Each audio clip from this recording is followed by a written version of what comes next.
안녕하세요. 보통 사람이 본 세계 속의 한국에 오신 것을 환영합니다. 저는 여러분의 호스트 베네딕트입니다. 거의 석 달 만에 여러분들을 뵙게 되었네요. 죄송하다는 말씀을 드립니다. 그동안 저는 니어 재단이라는 정독구 전직 산업자원부 장관님이 주도하셔서 여러 전직 장관님들, 국내 최고 석학들, 그리고 여러 연구소 수석 연구원들 등이 모여서 2007년 발족한 한국의 민영 띵크탱크가 최근 발간한 이 책을 미국의 띵크탱크, 아마도 CSIS 또는 브루킹스가 될 것 같은데 를 통하여 미국에서 출판하기 위하여 영문화하는 작업을 하느라 정말 혼이 났습니다. 450페이지가 되거든요. 책의 제목은 시진핑 신시대 왜 한국의 도전인가 입니다. 이제 이 프로젝트가 끝나서 여러분과 다시 만날 수 있게 되어서 정말 기쁩니다. 지난 석 달 동안 많은 일이 일어났죠. 중국 우크라이나 전쟁, 러시아 한미일 3국 동조, 바그너 그룹의 예브게니 프리고진의 반란을 일으키고 푸틴은 자기가 당할까봐 그를 슬쩍 놔주지를 않나 등등. 이제는 나이지리아 내전까지요. 그러나 오늘은 먼저 우리에게 가장 가까이 있으면서 실존주의적 두려움의 대상인 중국이 큰일 났다고들 난리들인데 과연 중국이 어디까지 왔는지를 각종 CNN, BBC, Foreign Affairs Journal, Wall Street Journal, 블룸버그, 유튜브 등등 보도를 종합해서 살펴보고 우리 나름대로 한번 판단해 보도록 하십시다. 참 수개월 전 제가 올렸던 비디오 중국이 곧 멸망한다? 중국을 몰락시킬 수 있는 6가지 요소를 5만 명이 넘게 봐주셨더라고요. 먼저 감사드립니다. 세계 정세, 지정학, 분석 등에는 관심을 갖는 분이 많지 않은 게 우리나라의 실정인데 중국이 어디로 가느냐는 결국 우리에게는 다급한 문제이긴 문제인 것 같습니다. 아직 안 보신 분들은 아래 링크를 걸어놨으니 한번 보세요. 오늘 할 얘기들에 대한 왜, 어떻게를 비교적 상세하게 분석해 놓았기 때문이지요. 여러분, 제가 전 비디오에서 말씀드린 적 있지요.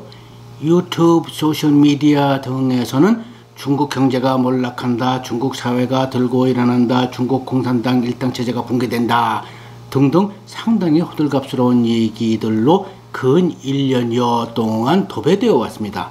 그러나 주요 언론, 특히 보수적인 언론, 책임있는 신중한 저널리즘이라는 뜻에서 보수적이라는 말을 쓰는 겁니다. 딱히 진보 보수를 떠나서요. 대표적으로 월스트리트저널 같은 것이요. 이런 미디어들에서는 선정적인 기사를 쓰지 않으려 꾹 참고 무단히 애쓰는 것이 느껴진다고 말씀드린 적이 있었지요. 그러던 중 바로 지난주부터 월스트리트저널, CNN, Foreign Affairs Journal 등등이 일제히 드디어 중국 경제와 사회가 큰일 났다고 보도 및 논평하기 시작했습니다.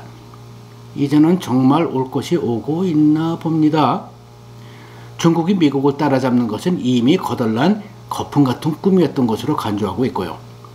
그중 월스트리트저널 기사를 바탕으로 동아일보는 40년 호황은 끝났다, 세계 경제가 가장 급격한 기업 현안이라는 기사를 냈고 아마 많은 분들이 보셨을 겁니다. 제가 전 비디오에서 중국이 망한다라는 말은 경제적, 사회적으로 한번 폭삭 내려앉는 것을 말하는 것이지 중국이란 나라가 땅덩어리가 없어지는 것은 아니지 않냐라고 말씀드린 적이 있어요. 문제는 어느 나라건 경제에는 업앤다운 사이클이 있는 거지만 지금 중국의 상황이 그저 이런 다운 사이클인지, 그래서 경제적으로, 사회적으로, 정치적으로 다시 회복할 수 있는 것인지, 아니면 향후 30년 정도면 반 정도로 줄어든다는, 그리고 세계에서 가장 빠른 고령화 인구 구조, 일당체제 사회주의, 두부 찌꺼기로 상징되는 사회의 모든 철저하게 모든 구석에 문화적으로 뿌리 박혀있는 부정, 부패, 짝퉁, 관시, 거짓말, 사기, 창궐, 이윤 창출을 위함이 아니라 지속 생존하여 정부 보조금을 계속 타내기 위한 경제구조, 세계가 혐오하는 최악의 소프트파워, 선진국 테크놀로지에 의존하여 물건만 만들어 파는 후진국 수준의 테크놀로지, GDP 30% 이상을 차지하는 부동산 시장 붕괴와 상상이 안 가는 수천조 수준의 회수 불가능한 여신을 안고 있는 금융시장의 붕괴 등등 때문에 다시 회복할 수 없는 것 같아서 앞으로 수십 년, 수백 년 주저앉은 나라가 될 것인지가 우리가 생각해 볼 문제인 것 같습니다. 오늘 이 비디오에서는 2003년 8월 말 현재 중국이 어디까지 왔는지만 점검해 보기로 하지요. 일단 한마디로 표현해 보자면 고통스러운 경제 불경기, 불황, 공황이 아니고요. 나라 전체가 아우성이 난 것으로 보입니다. 아비규환의 바로 전 단계예요.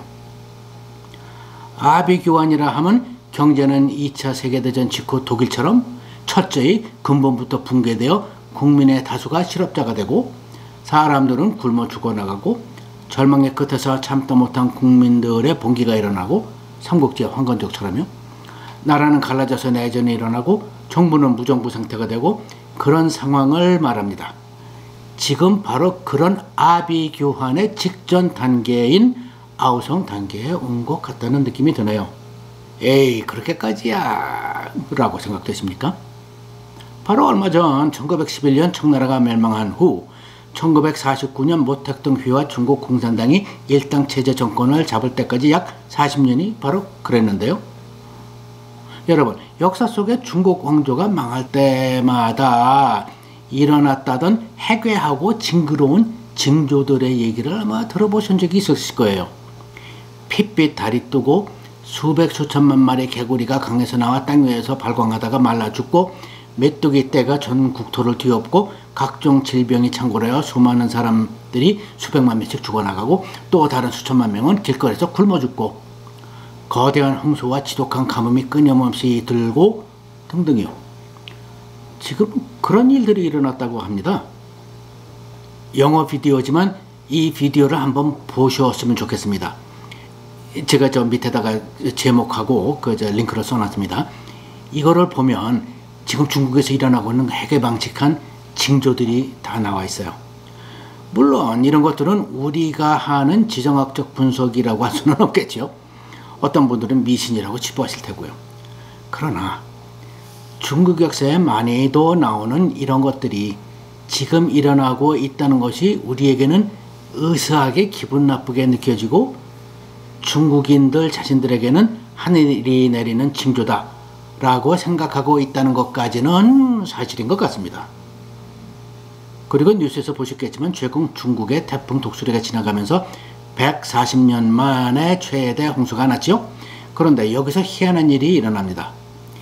베이징 상류 댐들이 지탱할 수 없을 만큼 물이 고이고 정부는 방수를 명령했는데 거기까지는 뭐 그랬어야 했다고 치고 시진핑이 직접 명령해서 보여주기 식으로 만든 시엉안 신도시, 베이징에서 약 100km 남서쪽이라고 합니다. 역사적으로도 홍수가 낮은 지역이고요. 를 살리기 위해서 여러 곳에서 둑을 폭파시킴으로써 물을 조조 지역으로 돌린 겁니다. 가난한 지역이요. 그 결과 이 지역은 쑥대밭이 되었고 수백만 명의 이재민을 만들어냈습니다. 그리고는 수만이 죽고 실종돼서 아직 시신도 찾지 못했는데 정부는 33명 사망했다는 거예요. 분노한 중국인민들은 웨이보 등 SNS에 별의별 비디오들을 올리고 공안 당국은 그때마다 그 비디오를 지우고 그 네티즌을 미친 듯이 체포하러 다니고요. 인민의 분노가 폭발하기 직전인 것 같습니다. 라고 생각이 들지요. 우리 한국 같은 나라는 친구한테 물어보며 국정을 했다는 좀 어설픈 대통령을 바보라고 쫓아내는 판인데요. 물리기가 나온 김에 Three Gorges Dam, 세 협곡댐이라고 있죠. 이게 세계 최대 최장이랍니다. 워낙 유명해서 관광 갔다 오신 분들도 많으실 거예요. 그런데 이 댐 또한 중국의 모든 빌딩, 모든 다리, 중국이 자랑하는 세계 최대 규모의 고속철도 등등이 모두 도프드랙, 영어로 두부찌꺼기 공사인 것처럼 새 협곡댐도 두부찌꺼기 공사라네요. 어떤 자료에 의하면 2006년에 완공된 댐이 지금은 지그재그로 휘어 있다는 주장을 합니다.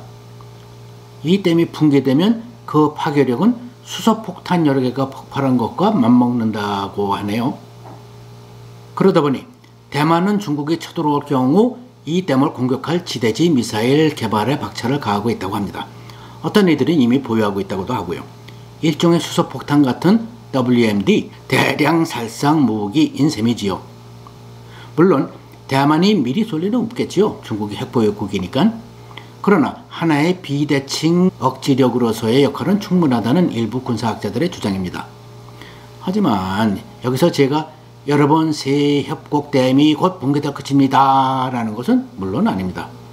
이런 얘기는 댐이 붕괴되어야 되었나 보다 하는 것이지, 그 전까지는 뭐 우리가 전 보는 것도 아니고요. 그저 추정해 볼 뿐입니다. 자, 부동산 시장 붕괴의 설에 대해서 한번 생각해 보십시다. 중국에는 현재 다 지어놓고 두부찌꺼기 날림으로 지었지만요, 사람이 살지 않는 빈집이 6,500만 세대라고 합니다. 한국 인구보다 많아요. 또한 학교, 컨벤션 센터, 상하수도 등등 모든 것을 갖추어 나와서 수십 수백만 시민이 살 수 있는, 그러나 단 한 명도 살지 않는 유령 도시들이 50개에서 100개가 된다고 합니다. 모두 우리에게도 익숙한 선분양 제도, 즉 다단계식 부동산 개발을 통해서 지어진 것들이지요. 중국인들의 단연코 1위 재테크 수단이고, 아파트 없으면 장가갈 수도 없고, 중국 GDP의 30% 이상을 차지하는 부동산 시장, 부동산 개발 중국 2위 규모 에버그랜드 헝다그룹이 무너지기 시작한 것은 이미 수개월 되었지요. 이 그룹이 미국에서 미국 채권자들을 상대로 파산 신청을 했습니다. 그리고 바로 엊그제 중국 자산 규모 1위이며 수백조에 달하는 빚을 안고 있는 컨트리 가든 또한 드디어 디폴트, 채무 불이행을 했습니다. 홍콩 주식시장에서는 거래 금지가 되었고요.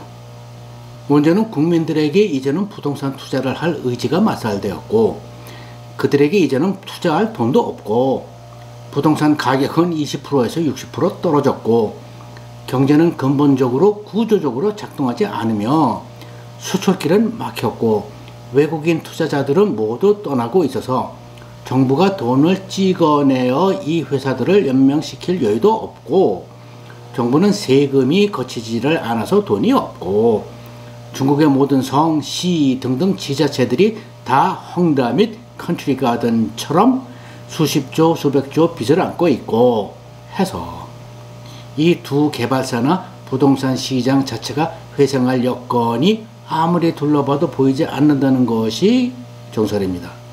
자, 그러면 금융시장 붕괴는요? 부동산 시장을 선두로 당연히 금융시장도 붕괴가 시작되었다고들 합니다.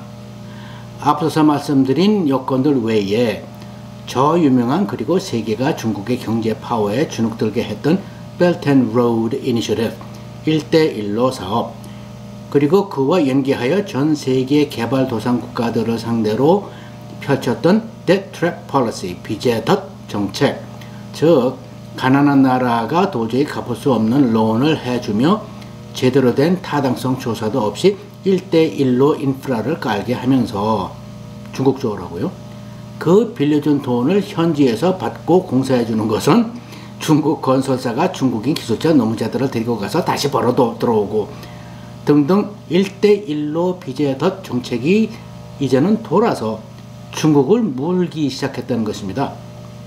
상대 가난한 나라들이 빚을 도저히 못 갚겠다라고 일제히 배째라 하는 식으로 나오기 시작했다 하나요? 만들어 놓은 인프라들은 역시 중국식 두부찌꺼기 수준이고요. 참 거시기합니다. 중국은 2008년 글로벌 파이낸셜 크라이시스, 국제금융위기 이후 지난 10수년간 봐라, 너네 미국식 자본주의 때문에 이런 일이 일어났고 너희들은 망하고 있으며 우리 중국은 너희들이 상상을 초월하는 규모의 사회 간접 자본 시설 투자들을 통해 경제 성장을 지속할 것이다 해왔죠. 세계 최강 최대 최신속 건설 고속 철로망이 그 대표적인 예고요. 물론 그것들도 두부찌꺼기 공사지만 부정부패가 위로부터 아래까지 층층이 쌓여 있으니 100만원 공사비가 예산에 잡혔다 치면 다 새나가고 50만원으로 공사한 셈이 되겠죠. 왜 좀 창피한 얘기지만 우리도 성수대교 붕괴 때 봤잖아요. 그런데 이제는 중국 정부가 경제 성장을 지탱시킬 여력이 없다는 것입니다. 중국의 빚이 47 트릴리언 달러라고 하니까 제 머리로는 또 1000조가 47개라는 얘기가 되는 것 같네요. 중국 금융기관들이 모두 중국 공산당이 좌지우지하는 기관들이다 보니 모두들 줄줄이 연계되어 있는 것이고요. 거기다가 우리에게도 익숙한 섀도우 뱅킹, 제2금융권만도 3 트릴리언 달러라니까 조가 3000개라는 얘기가 되지요. 제1금융권이 무너지는데 제2금융권이 성할까요? 이제는 경제가 돌아가게 하려면 돈 찍어내는 수밖에 없는 것 같은데, 저같이 경제를 잘 모르는 사람도 그러면 인플레이션으로 이어지다가 극에 달하려면 갑자기 사람들이 물건을 사거나 투자할 능력, 의지가 없어지면서 반대로 경제학자들이 가장 두려워한다는 걷잡을 수 없는 디플레이션, 우리말로 물가 하락인가요? 으로 빨려 들어간다 하잖아요. 세계적인 지정학자 피터 사이언도 이 점을 지적하더라고요. 중국의 매니팩처링, 제조업은 all-stop 되다시피 했고 수출 수입은 없어서 상해, 광저우 등등 부두에는 빈 컨테이너들이 끝도 없이 산처럼 쌓여있고, 어떤 자료들은 도시 위주로 볼 때 리테일, 소매업, 요식업 등등 의 50% 이상이 이미 문 닫은 지 오래고, 청년 실업은 얼마 전까지만 해도 중국 당국이 20%를 넘을지도 모르겠다라고 했었는데, 몇 주 전이지요. 갑자기 이제부터는 청년 실업률을 더 이상 발표하지 않겠다라고 발표를 했습니다.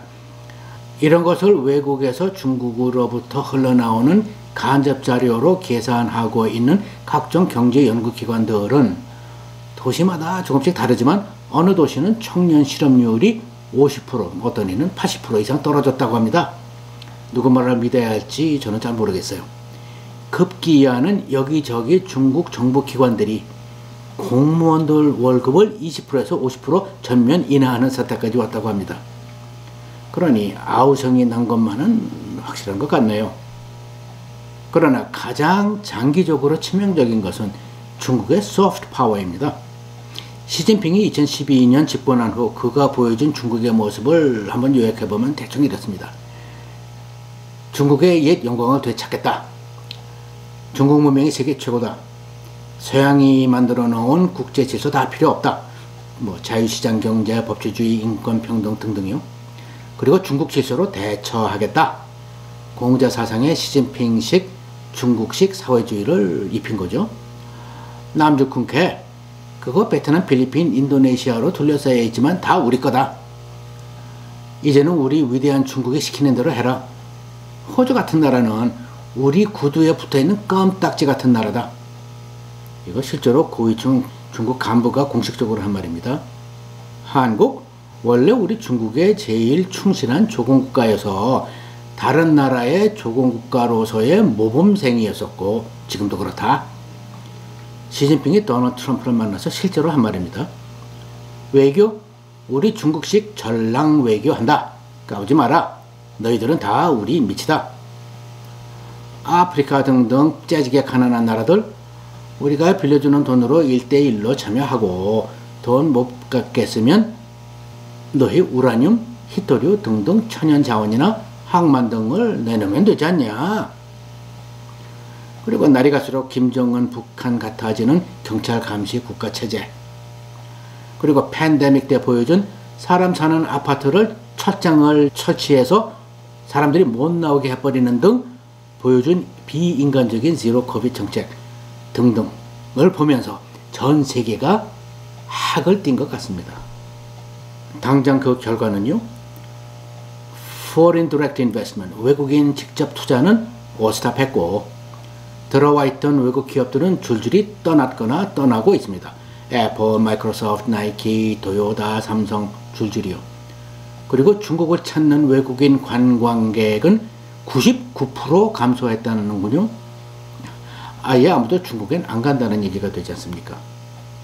그러면 장기적인 안목에서 그 결과는요, 7월 25일자 Foreign Affairs 저널은 아예 중국과 완전히 디커플링, 인연을 끊는 것이 자유진영의 앞날에 좋을 걸 이라는 글을 싣고 있습니다. 중국의 전체주의 정치체제 및 시진핑식 사회주의 경제체제는 자유시장 경제 진영과 근본적으로 태생적으로 상반되어서 공존할 수 없다고 못 받고 있더군요. 그리고 8월 2일에 올라온 글에서는 중국의 기적같은 경제성장은 막을 내렸다라고 선언을 하더군요. 중국은 큰일 났다, 폭삭하고 있다 같은 말을 매우 신중하고 보수적으로 표현했다고나 할까요? 그러면 이렇듯 중국의 몰락이 우리 한국에게 무엇을 의미할까요? 첫째, 중국 외교부 부장 왕이가 한국에 와서 거들먹거리며 훈수 두고 협박하는 꼴을 좀 덜 보게 될 테고요. 미안합니다. 이거는 제 그냥 개인적인 얘기예요. 중국이 한국을 미국, 일본과 3자 협력한다고 경제 제재를 가할 것을 우려해 왔는데, 앞으로 중국 경제가 곤두박질 친다면 그것 때문에 경제 제재 못지않게 우리의 대중국 교역이 타격을 받겠지요. 무역 의존도는 약 70%이고 중국이 최대 교역국인 한국의 입장에서는 곤란한 일일 것 같습니다. 그러나 지정학적으로 당장 가장 두려운 점은 8월 1일 미국의 바이든 대통령이 한 연설에서 읽을 수 있습니다. When bad folks have problems, they do bad things. 나쁜 사람들이 공경에 처하면 나쁜 짓을 하는 것 같습니다. 즉, 공경에 빠지고 코너에 몰린 중국 공산당과 자기 자신이 정권을 유지하기 위해서 아우성치는 국민들의 생각을 다른 데로 돌릴 수 있는 방법이 뭐겠어요? 전쟁이죠. 그것도 국가의 통일, 미국이 건방지게도 못하게 하는 대만 통일, 중국의 자존심과 중국인의 애국심의 결정체 대만 통일. 모든 지정학자, 특히 군사 전문 기관들이 바짝 긴장하고들 있더라고요. 그런데 그렇게 되면 어떻게 되나요? 전에도 살펴보았지만 미국이 중국 해군을 번개 같은 해전을 통해 대파하지 않는 이상 남중국해와 말라카 해협이 막히지요. 수출로 먹고 살고 오일의 100%를 수입하는 우리에게는 매우 위협적인 상황이 될 것입니다. 그리고 그럴 경우 중국이 북한에게 뭘 하겠어요? 여러분, 한국에 있는 미 공군기지들이 대만에 제일 가깝습니다. 구암보다 훨씬 가깝고요. 오키나와보다도 가깝고요. 미군은 대만 유사시 한국 주둔군의 일부를 대만전으로 파견할 수 있다고 이미 우리에게 통보를 해올 것이고요. 그걸 막기 위해서라도 중국은 김정은에게 무기, 돈, 식량 대주며 남침하라 할 가능성이 있지 않겠어요? 씩씩해서 물어! 뭐 그런 거죠. 중국이 무기, 오일, 돈, 식량 대주고 미군은 대거 대만전에 참전하려 떠났고, 세종시나 부산 정도 경제적으로 큰 가치는 없지만 상징적으로 매우 중요한 도시 한두 곳에 작은 핵 한두 발 쏘고, 서울에 방사포 순식간에 수만 발 쏘고 밀고 내려온다면 한번 해볼 만하다고 김정은이 생각할 여지도 없지는 않아 보이지 않으세요? 지난 2021년 US War College, 미국 국방대학 학술지에 보면 Broken Nest Theory, 부서진 새집이라는 이론이 제시됩니다. 이건 중국 속담을 이용해서 만든 용어로서 새집이 파괴되었다면 그 아래 떨어져 있는 새 알들이 성할 리 있겠느냐, 뭐 이 정도 되겠죠.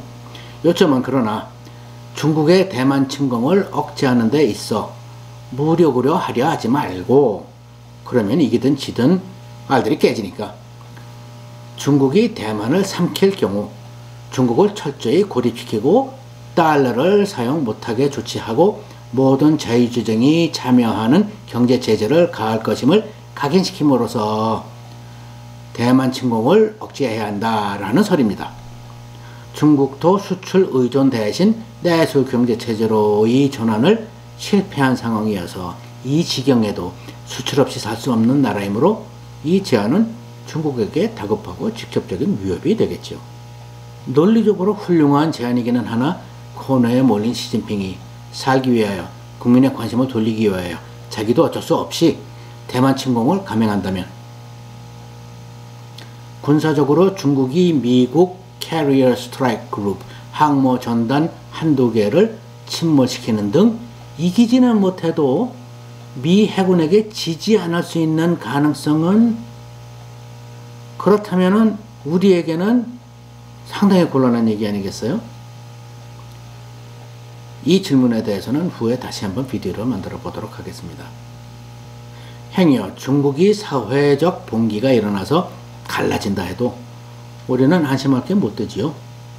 일단은 외국물을 더 많이 먹은 상해를 중심으로 남중국과 공산당 정부의 본거지인 북중국으로 나뉠 가능성이 크다고들 하는데, 그렇게 되면 우리는 북한만큼이나 지독해진 북중국과 북한 그 자체를 머리 위에 얹고 살게 되는 형국이 될 테니까는요. 어떠세요? 이제는 중국에 올 것이 오는 건가? 라는 생각이 드는 것은 저뿐인가요? 참 생각해보면 이 모든 것이 시진핑 한 인간의 머릿속에 있는 생각 쪼가리들로부터 시작하여 여기까지 온 것인데, 전체 국가이니까는요. 러시아의 푸틴처럼, 북한의 김일성, 김정일, 김정은처럼요. 거기서 그런가 하면 역사를 보면 네로 황제, 알렉산더 대왕, 징기스칸, 티무르 대왕, 나폴레옹, 히틀러, 스탈린 등등 도널드 트럼프까지 세상을 시끄럽게 움직인 인물들의 경우를 보면 모두들 그랬듯이요. 감사합니다. 다음에 뵙겠습니다.